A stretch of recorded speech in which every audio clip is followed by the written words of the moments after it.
Finding a job in Norway as a foreigner can be quite a daunting process, but hopefully some of my tips will be the thing you need to find your dream job in Norway.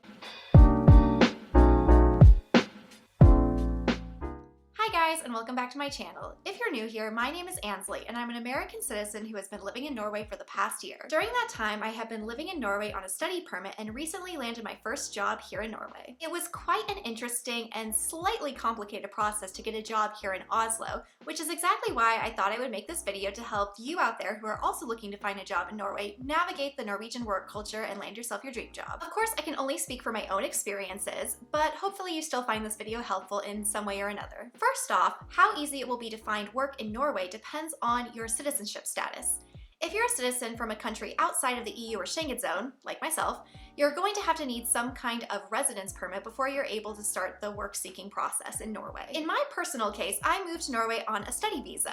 This visa allowed me to move to Norway, live here as a resident, go to school, and work at 50% capacity during the school season and full-time during the holidays. However, once I graduate and my study permit expires, I will have to apply for either the work seeker permit or a work immigration visa. A work seeker's permit is available to individuals here in Norway with a study visa that's about to expire. Under this visa, you can live in Norway for a maximum of 1 year while searching for relevant work in your field. Once you find a specialized job in your field, you're then able to apply for the regular work immigration visa and stay in Norway for a more long-term period of time. In the case of the regular work visa, however, most foreigners apply under what is called a skilled worker.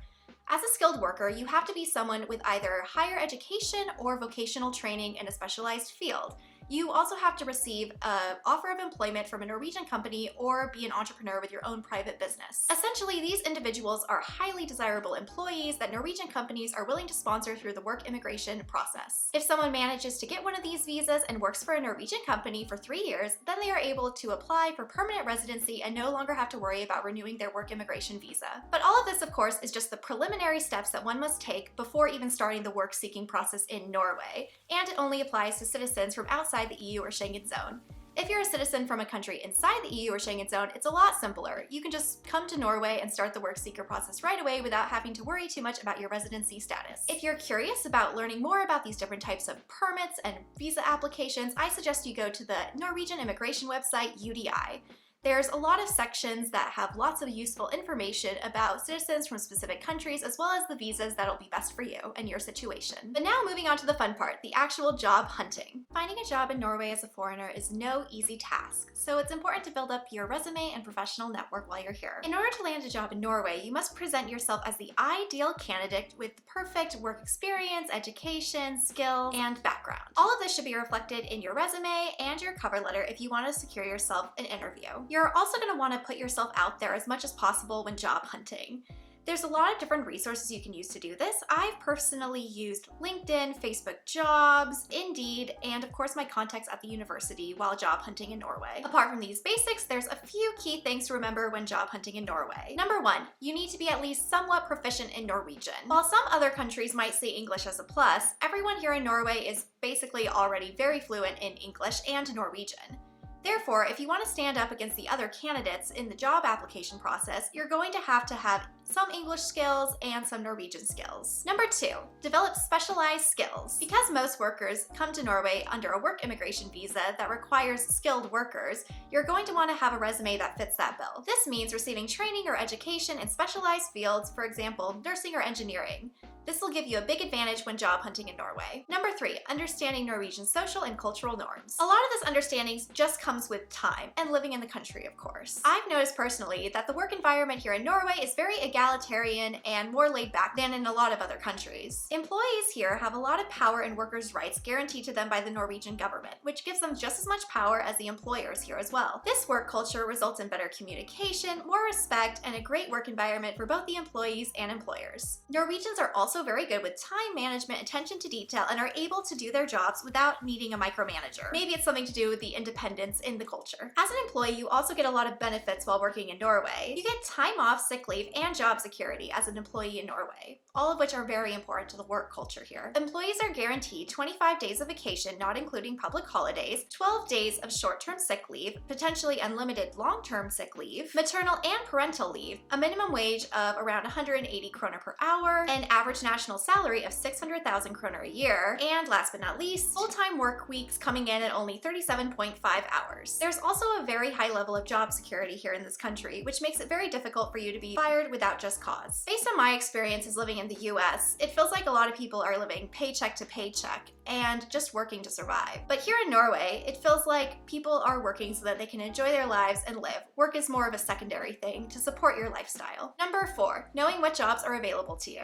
The types of jobs that have been available in Norway lately have been fluctuating a lot due to the pandemic. Because of lockdowns in the city, a lot of service and food industry jobs have taken a big hit, while other jobs in fields like development and engineering have been on the rise. Mainly this includes jobs in fields like gas, oil, and construction. The most in-demand jobs in Norway over the last year were jobs like construction worker, nurse, teacher, engineer, doctor, pharmacist, hotel receptionist, IT, plumber, electrician, mechanic, and chef. Tip number 5. Building your perfect CV. When building your CV, you're going to want to do it in the Norwegian style, which means tailoring your CV to the specific position or company that you're applying to. You're going to want to limit your CV to 1 to 2 pages maximum.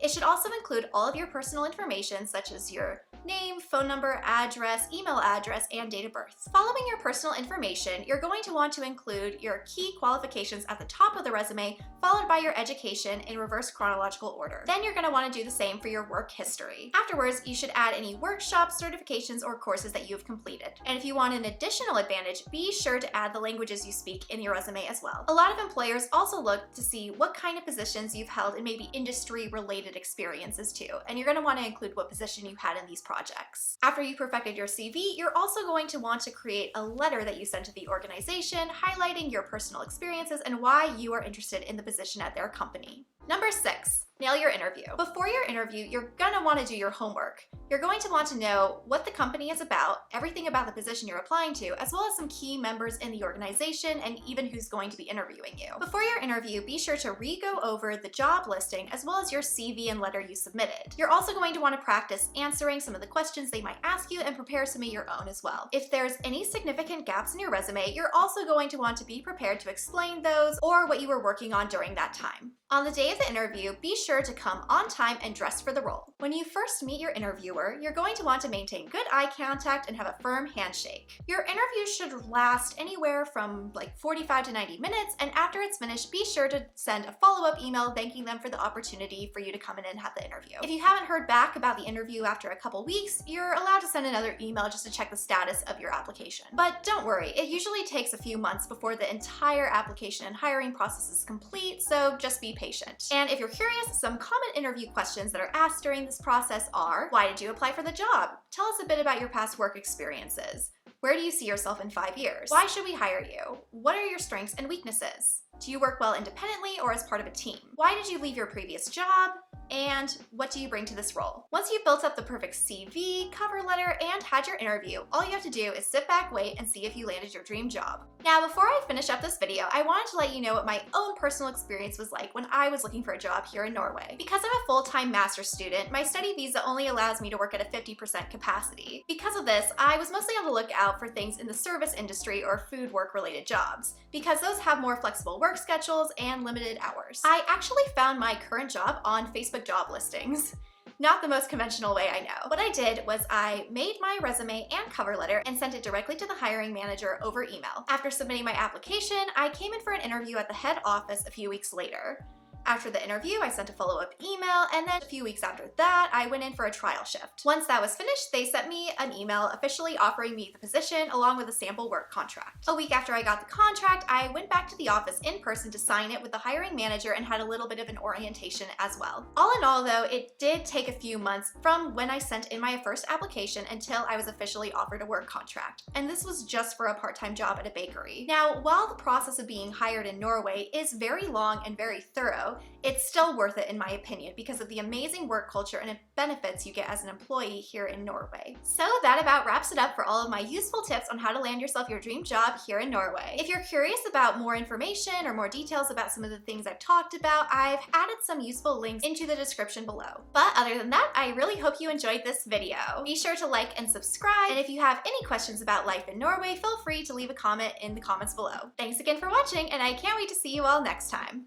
Bye guys!